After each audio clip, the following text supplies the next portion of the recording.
প্রিয় শিক্ষার্থীবৃন্দ, আসসালামু আলাইকুম।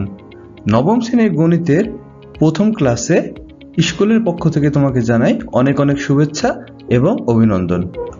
প্রথম ক্লাসটি আমরা শুরু করতে যাচ্ছি গণিতের প্রথম অভিজ্ঞতা দিয়ে, যেটির নাম প্রাত্যহিক জীবনে সেট।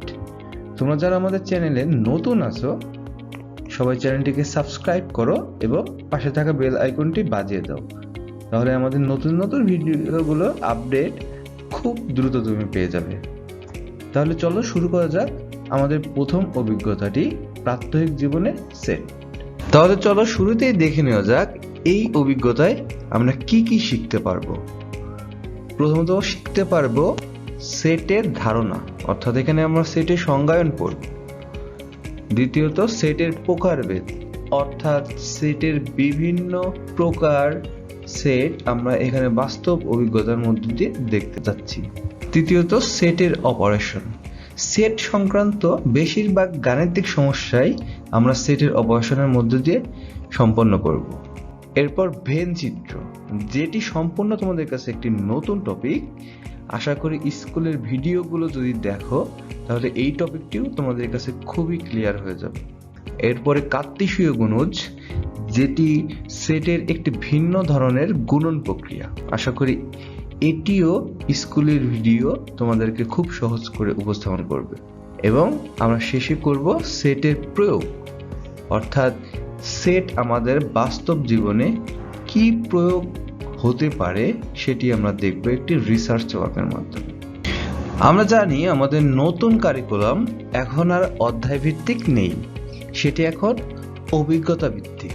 তাহলে চলো আমরা দেখে নেই প্রাত্যহিক জীবনের সেট অভিজ্ঞতাটির মাধ্যমে তুমি কি কি অভিজ্ঞতার সম্মুখীন হবে, অর্থাৎ এখানে তোমার অভিজ্ঞতা চক্রটি কিভাবে কাজ করবে। এখানে অভিজ্ঞতা চক্রটির সব থেকে উপরে আমরা যেটি দেখতে পাচ্ছি সেটি হচ্ছে প্রেক্ষাপট নির্ভর অভিজ্ঞতা। এখানে প্রেক্ষাপট নির্ভর অভিজ্ঞতার মাধ্যমে এই অধ্যায়ে আমরা বিভিন্ন বস্তুর সেটের চিত্র অথবা ওই বস্তুর সেট সংগ্রহ করব। হতে পারে সেটা ছাত্রছাত্রীদের সেট বা সেটা হতে পারে বইয়ের সেট, সেটি আমরা প্রেক্ষাপট নির্ভর অভিজ্ঞতার মাধ্যমে দেখব। এরপর প্রতিফলনমূলক পর্যবেক্ষণ, অর্থাৎ তুমি যে সেটগুলো সংগ্রহ করেছো সেখান থেকে আসলে তুমি কি ধারণা পাচ্ছ, সেটি হচ্ছে এই অভিজ্ঞতায় তোমার প্রতিফলনমূলক পর্যবেক্ষণ। তৃতীয়ত আসি বিমূর্ত ধারণায়ন, অর্থাৎ তুমি যে পর্যবেক্ষণ করেছো সেটি কি তুমি গাণিতিক কোনো রূপ দিতে পারছো কিনা, সেটি হচ্ছে আমাদের এখানে বিমূর্ত ধারণায়ন। এবং লাস্টলি সক্রিয় পরীক্ষণ, অর্থাৎ এই তিনটি ধাপে তুমি যা শিখেছো সেটি তুমি তোমার বাস্তব জীবনে প্রয়োগ করতে পারছো কিনা। আমরা এখানে সক্রিয় পরীক্ষণের পার্টটি হয়তো বা করব না, সেটি আমরা দ্বিতীয় অভিজ্ঞতা শেষ করে সক্রিয় পরীক্ষণটি একবারে তোমাদেরকে দেখিয়ে দেওয়া হবে। তোমরা ইতিমধ্যে জেনে গিয়েছো আমাদের নতুন কারিকুলামে আর আগের মতো পরীক্ষা পদ্ধতি নেই, সেখানে আছে মূল্যায়ন। তাহলে তোমার অবশ্যই দেখে নেওয়া উচিত এই অধ্যায়ে, অর্থাৎ এই অভিজ্ঞতাটির মধ্যে মূল্যায়ন পদ্ধতিটা ঠিক কেমন হবে। তাহলে চলো দেখে নেওয়া যাক এখানে মূল্যায়ন পদ্ধতিটা কেমন হবে বা তোমার শিক্ষক কোন বিষয়ের উপর তোমার মূল্যায়নটি করবে। প্রথমে দেখা যাচ্ছে 5 পৃষ্ঠার একটি একক কাজ, অর্থাৎ পৃষ্ঠা নং 5-এ তুমি একটি একক কাজ পাবে, সেটি একটি সেট তৈরি করার কাজ। আশা করি আমরা এটি সম্পর্কে পরবর্তীতে আলোচনা করব।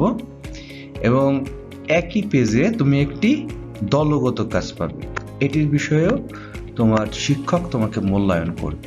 তোমরা যদি নবম পৃষ্ঠা বের করো তাহলে সেখানে দেখতে পাবে একটি ছক, যেখানে তোমাকে অসীম এবং সসীম সেট দিয়ে ছকটি পূরণ করতে হবে।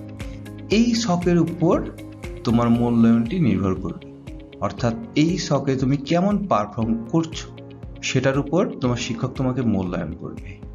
এবং সর্বোপরি একদম শেষে তুমি দেখতে পাবে একটি দলগত কাজ বা প্রজেক্ট।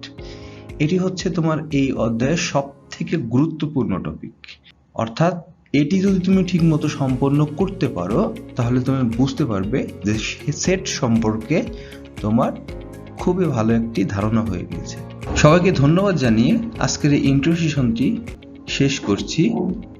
আমাদের প্রথম অভিজ্ঞতার প্রথম সেশনটি দেখতে হলে উপরের ডান পাশের আই কার্ডটি ক্লিক করো।